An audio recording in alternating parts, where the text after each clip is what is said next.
absurd and anti-Semitic.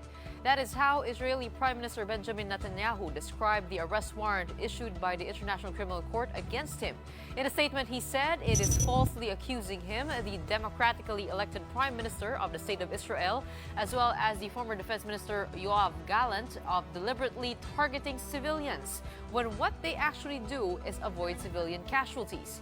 But the ICC insists it has reasonable grounds to link the Prime Minister to the civilian killings in the war against Gaza and Hezbollah, and that he is responsible for crimes committed such as starvation as a method of warfare and crimes against humanity of murder, persecution, and other inhumane acts. Aside from Netanyahu and Gallant, the ICC has also ordered arrested Hamas leader Mohammed Diab Ibrahim al-Masri. He's said to be one of the masterminds of the October 7 attack, where more than 41,000 were killed, although Israel said they have already killed him in an airstrike. With the arrest warrants issued for violations committed in the Gaza conflict, critics of former President Rodrigo Duterte are now wondering, could a decision on the war on drugs be next? Let's discuss this with attorney Kristina Conti, International Criminal Court's Assistant to Counsel. A good evening to you. Thank you so much for joining us tonight. Yes, good evening. Okay. Attorney Conti, let's start first with the arrest warrants issued against the Israel leaders and also against the Hamas commander. The U.S. President Joe Biden denounced the decision. He says that there's no equivalence between Israel and Hamas. But the officiality of this spells something else. What do you think will the effect be on the current conflict? Well, certainly this will have an impact on the current conflict in the sense that this should serve as a deterrent to ongoing hostilities. In fact, that is specifically why these warrants, traditionally secret, no, on paper there should be no trace of these applications and issuances of the warrants, and should only be known upon the arrest, the actual arrest of the person. So the ICC said we should unseal these warrants so that, one, we can show the victims that we are doing something in relation to these cases, and second, to deter further conflict. Up to what extent it will affect the actions of Netanyahu and, well, the former minister Gallant, that remains to be seen. But certainly it should serve as a deterrent for these Israeli officials, in the sense of, one, travel to other countries, and second, seeking support from other countries.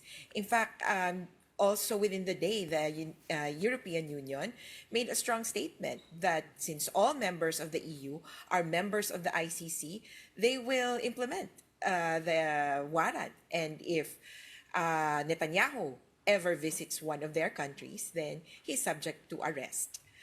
There are several other countries as well which identified areas where they can impact as well, meaning they would disengage from Israel, either withdraw support or entirely denounce the actions of Israel.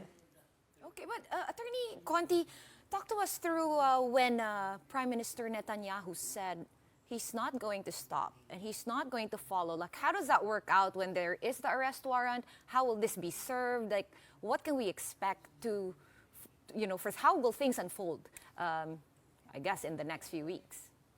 Well, yes, it's certainly more complicated compared to the Philippines in Israel's case, because Israel never accepted the jurisdiction of the ICC.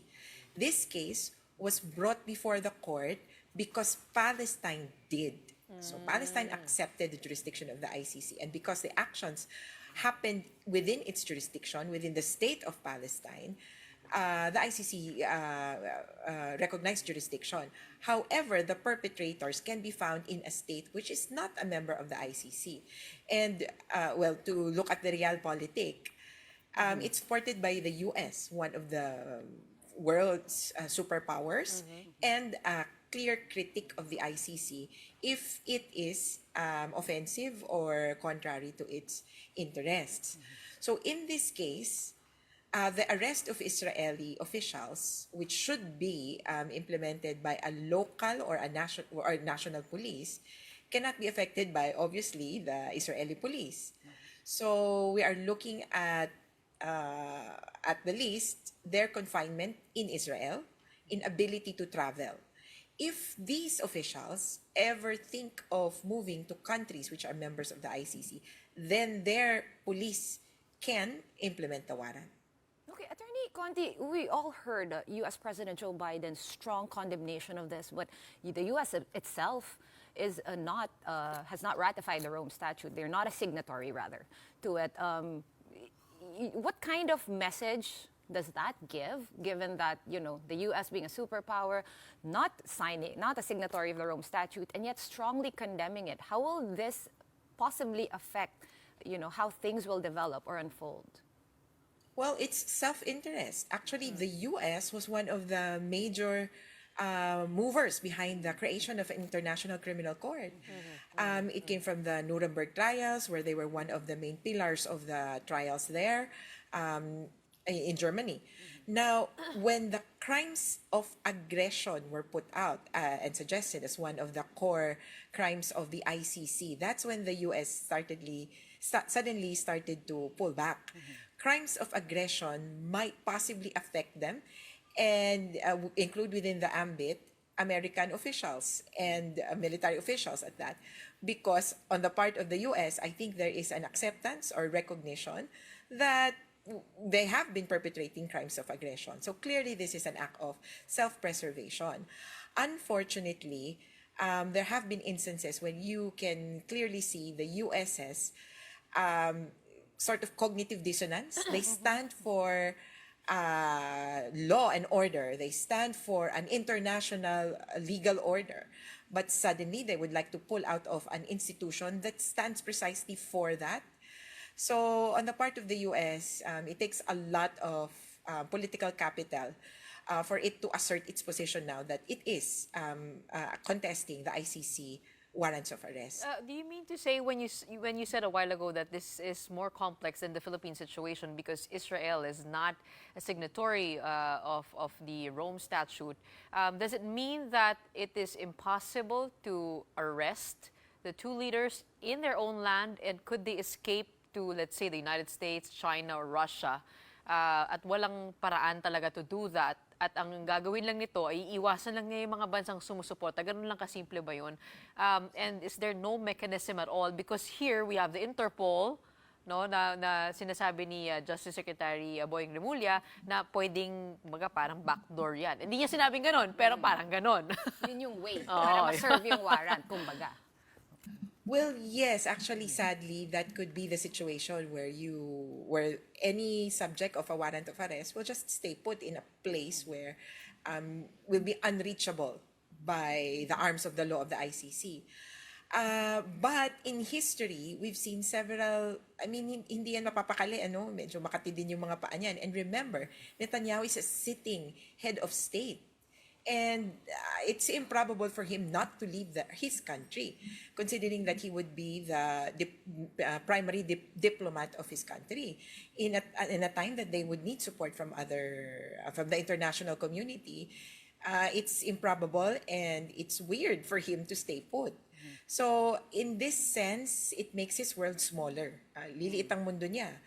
And to some extent, it could impact even their domestic politics. Because if the Israeli people do not want an internationally wanted criminal or someone wanted in position, then it could mean he would lose power within his country. So there's many layers to it. And we're just looking at the different experiences of other countries. For example, Fujimori. In history, there are other people who thought that, hindi naman ako mahuhuli ever. But then they slipped. And then they got arrested.